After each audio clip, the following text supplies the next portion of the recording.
We continue our National Preparedness Month series speaking to emergency manager operators from across the North Georgia region to help you get a better understanding of how it works during a disaster here across the region. Joining me now to talk about Henry County's emergency management operations is the director of the emergency management program for the county, Ryan Morrison. Thank you for joining me today. Hey, happy to be here. Thank you for having me. So Ryan, let me ask you first. How long have you been in emergency management, and what do you enjoy so much about Henry County, the community there specifically? So I've been in public safety as a whole over 20 years. I started my emergency management career in 2012. So a little bit of time, a lot of knowledge in those years, though. A lot of knowledge indeed, and I'm sure a lot of different events that you've been through as well.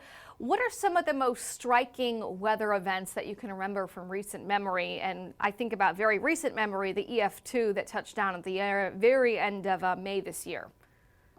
Absolutely. Yeah, this year we've had four official tornadoes here in the county. So the EF2 was a very um, rough one for us. We did have some, a casualty there, and we had some injuries to a teenager. And I think that's part of a lot of our preparedness activities here is just allowing people to understand the warning systems that we have in place and how to better prepare for it.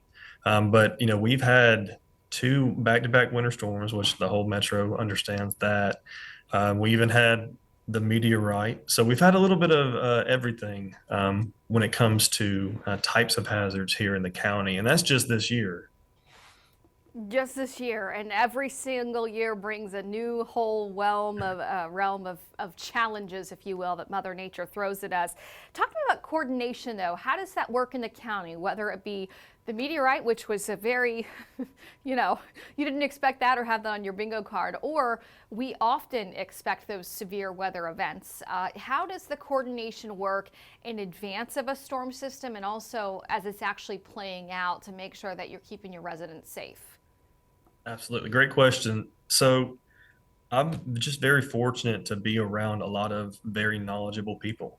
We have subject matter experts, not just in my internal staff, but in the county as well, and all of my surrounding partners. And that's just not me making that up. I think everyone in the metro understands that, we have a lot of population here in the metro county, so we have to always be able to support each other. But prior to an event, if we know in advance something's probably going to happen, we immediately do a briefing and we just start a checkoff list of every single organization, every single department, and what we can bring to the table. And a lot of times that's resources, materials, personnel, whatever. And then if we have a gap, we figure out how to fill that gap. And that's usually where our partners come into place from outside of the county.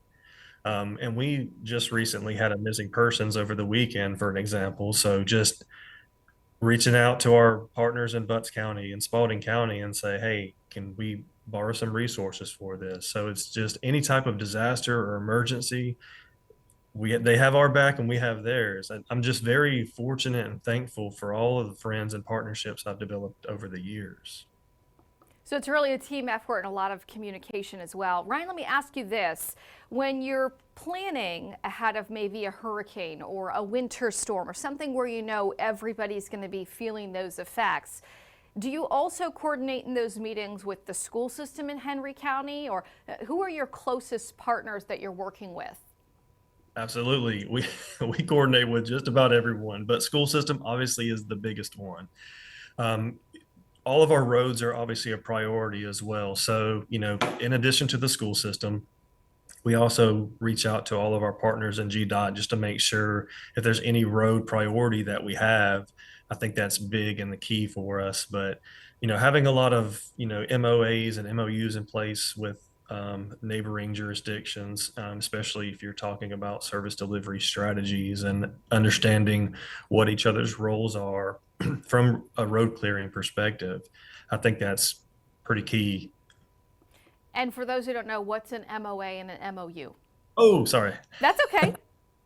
Buzzwords. No, just a memorandum of understanding and a memorandum of agreement. So we really typically had to have things in writing. I think that's the easiest way to do it. I can't just say, yeah, I'm going to take care of you during the storm. and it actually, be anything worth the value. So you have to have something that's tangible. And we review these documents regularly just to make sure that we're going to be able to support the mission.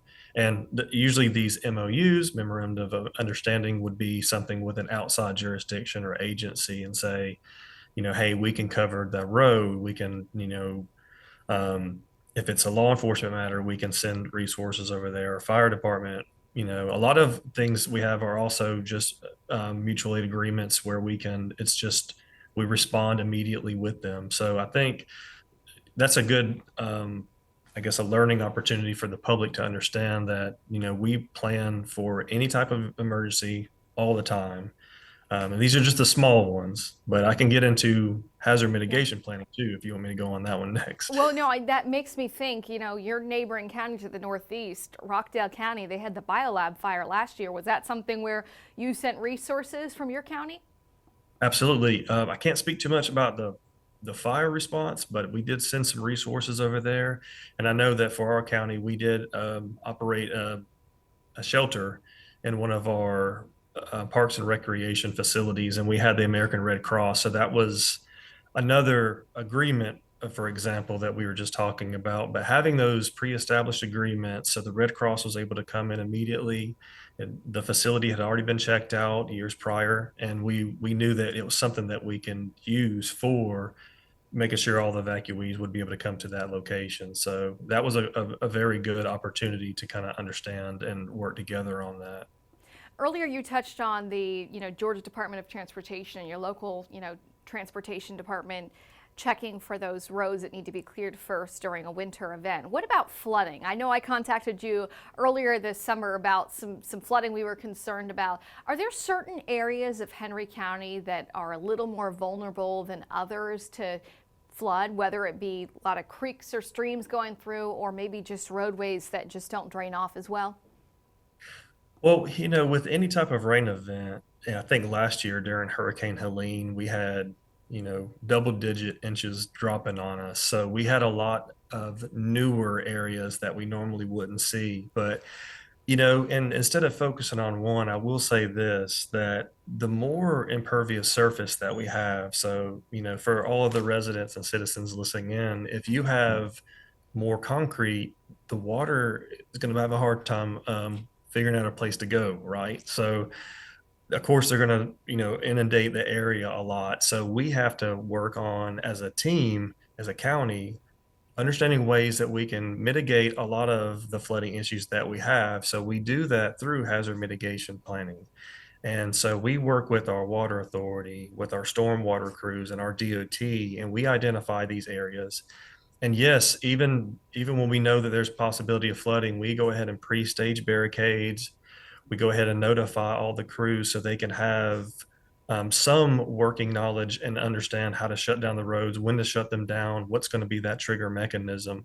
And then we push out the emergency notification on our regroup app. So I think just letting the citizens know, especially for those who are already living in the area, they know that it's going to be a flood prone area. But that's typically what we do prior to and even obviously after the storms as well, because I think, you and I know that just because the rain stops doesn't mean the flooding is going to stop because we're going to get it coming downstream. Absolutely. You mentioned the regroup app. So that was going to be my next question is every county's different. Some counties have alerts by text messages and apps, sirens. Do you have any sirens in Henry County and what are the purpose of those? And then tell us more about that regroup app. Well, I love the question about the sirens because this is the one thing that I talk to our citizens about a lot, especially when we go to meetings in the public forum. So we do have 52 tornado sirens here, and I think it's important to have multiple ways to get the alerts. Tornado sirens are meant for outdoors. So if you're outdoors, you're probably going to hear it. Sometimes maybe you won't, depending on how loud the wind is at that time. But we maintenance them and we schedule them regularly to make sure that they're actually operating. So that's a big part of what we do, and we want to make sure that we test them out monthly, the first Wednesday of every single month. But we also have the regroup app that helps out with that. So, in addition to, so we do have whenever you see a watch or a warning, something that's going to be a major impact to the community, the regroup app will send that. So we encourage the citizens to sign up so they can understand, especially in the Polygon area, which means that wherever um, the immediacy is, you will get that alert. But also just, let's go old school and say having the weather radio. They're still out there, folks, but that's part of what we do, and also just the news media, the apps. And I know that the 11 Alive app is a great one to use because you can not only just check out the weather radar, but you can listen to y'all's forecast as well and hear the news at the same time. So you have to have a plethora of devices and software platforms that you use. It's the only way to be well prepared. And even when you're walking out in the morning, this is something I try to iron out as much as I can to our citizens. But let's go back to when we used to check all these things out before we walked out the door. If we know that there's even a chance of rain, have a plan in place. It's pretty easy to do. It doesn't take a lot of time. You don't have to stress about it, but that's why you bring your umbrella just in case, you bring your jacket just in case, kind of thing. So yeah. I love how you're really stressing about the having multiple ways to get warnings. We say it on air too, because if one fails or you don't hear your phone in one room, having no weather radio or some other kind of source that will trigger you to wake up, that is really important. Now, I want to go back to the sirens. You said you had 52 sirens across the county. What's your criteria for running those sirens? Is it a tornado warning? Is it a severe thunderstorm warning? There's some counties where they just, anytime there's lightning, they don't want people outside in the lightning, so they run the sirens. What is the protocol in Henry County? Right. Thank you for asking. So ours is tornado warning only. So that's why, if we have a tornado watch, it's important that we have the app and the other methods to notify the public as well. So thank you for asking that question. So do not rely on the sirens solely. Have a second way to get warnings. Let me close with this, Ryan. What's your message for Henry County citizens as we're heading through the peak of hurricane season into a new, winter season ahead? What's your message in this month of national preparedness? I'm gonna have to say it. I always say it. It's build a kit, make a plan. I mean, the good old adage. I think just making sure that you're prepared for everything. We offer training for community emergency response team for our citizens, and you don't have to necessarily be a volunteer to take the training. But it's really just to understand that emergencies can pop up every single day. So we think about an emergency as a tornado or a hurricane or a flood, but there are emergencies that happen every single day, and my emergency is not going to be your emergency. So really just to build like a network of people that can actually help you and strengthen you during those times of need, and not always relying on the government, because there may be a time where the government can't give you the resources that you need in the appropriate amount of time.